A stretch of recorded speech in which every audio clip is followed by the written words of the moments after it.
6-cı fəsil. Sona. Yanvar ayında sərt qışa baxmayaraq hava qeyri-adi dərəcədə isti və günəşli idi.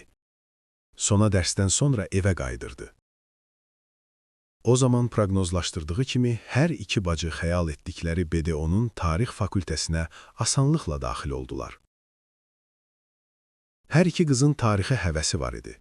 Hər ikisi mədəniyyətlərin, cəmiyyətlərin və dövlətlərin necə formalaşması ilə maraqlanırdı. Onlar bəşər sivilizasiyasının gedişatına təsir edən şəxsiyyətlər və ideyalar, məfkurələr barəsində öyrənməyə həvəsli idilər. Və təbii ki, bəzi kiçik məqamları dəyişmək mümkün olsaydı, tarixin gedişatının necə dəyişəcəyinə dair mübahisələrinin ardı-arası kəsilmirdi. Onların mübahisələrinin ən maraqlı tərəfi həmişə bu idi ki, onların hər biri tarixi mənbələri özünə məxsus şəkildə şərh və təhlil etməyi bacarırdı. Hər birinin faktlara əsaslanan öz mülahizəsi var idi. Bəzən onların mübahisələri o qədər səs-küylü olurdu ki, mübahisəyə onların anası Rəna xanımla atası Çingiz bəy də qoşulardı. Rəna xanım tarix müəllimi yox, ədəbiyyat müəllimi olduğunu əsas gətirərək həmişə tez təslim olurdu, Çingiz bəy isə şəhərdə kifayət qədər tanınmış hüquqşünas olmaqla yanaşı tarix həvəskarı da olduğundan adətən mübahisədə güzəştə getməyi, hamının razılaşacağı ümumi fikri tapmaqda pərkar idi. Bütün ailə maraqlı faktları bölüşən və hadisələrin yeni aspektlərini kəşf edən bu tarixi disputları çox sevirdi. Bu müzakirələr onların biliklərini dərinləşdirməklə yanaşı, həm də ailə bağlarını möhkəmləndirərək birlikdə keçirdikləri vaxtı maraqlı edir və yeni məlumatlar əldə etməkdə kömək edirdi. Bugün Günay qrip olduğu üçün evdə idi və Sona günəşin ilıq şüalarında isinərək yavaş-yavaş evə doğru addımladı. Tez-tez yaxşı havada etdiyi kimi bulvara tərəf döndü.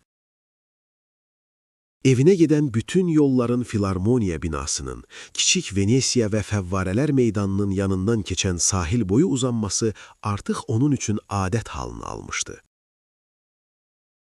Hər səhər qaçarkən qət etdiyi yol onu bulvar boyunca Dəniz Moldan Park Bulvar Mola aparırdı.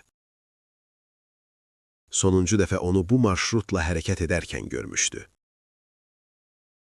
Və hər dəfə bunu təkrar edəndə qız tanış siluet görmək ümidi ilə məhəccərə baxırdı.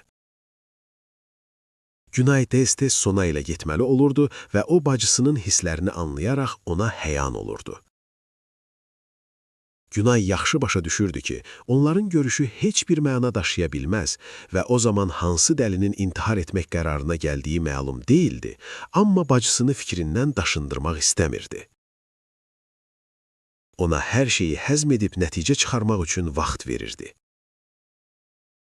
Və birdən Sonanın ürəyi yerindən çıxdı. Orada demək olar ki, eyni yerdə dənizə baxaraq arxası ona tərəf olan bir oğlan dayandı. Sona addımlarını yavaşlatdı.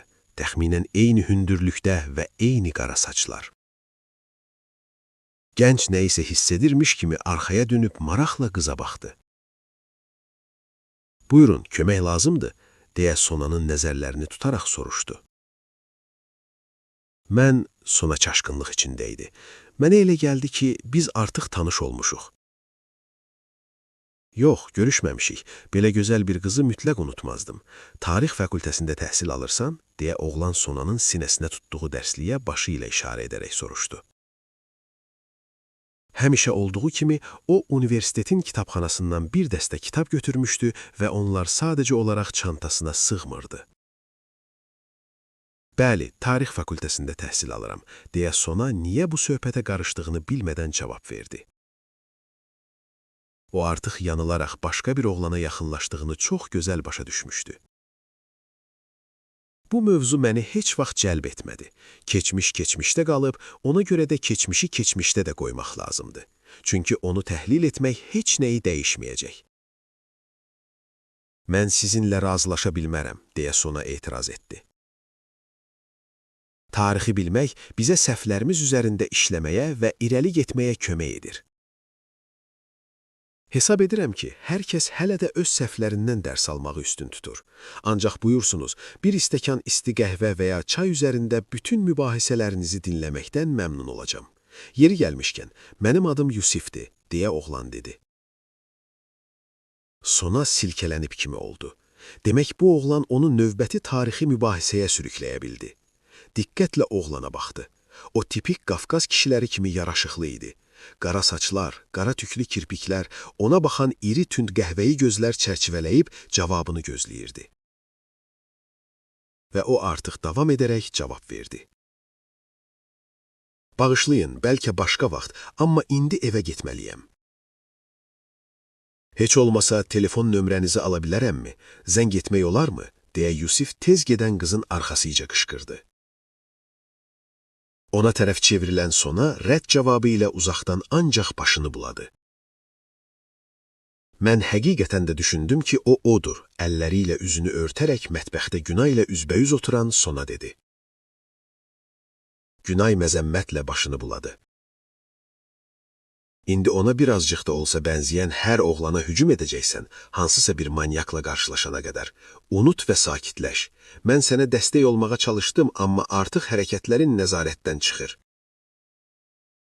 Yaxşı, şişirtmə. Oğlan adi oğlan kimi idi, sadəcə həmin oğlan değildi. Sona hardasa bəhçisinin narahatlığını anlayaraq zarafat etməyə çalışdı.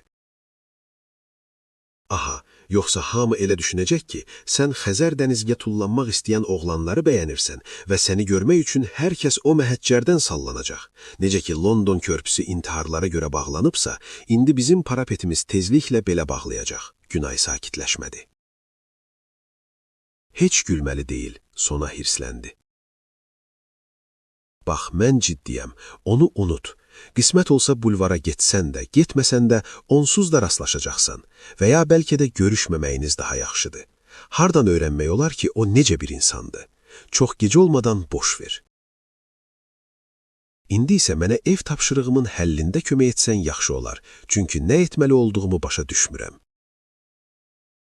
Bacısını dinləyən Sona fikrində onunla razılaşsa da, nədənsə ürəyi etiraz etdi. Sona dərindən kök saldı, başını yellədi və Günaya yaxın əyləşib buraxdığı dərsləri izah etməyə başladı.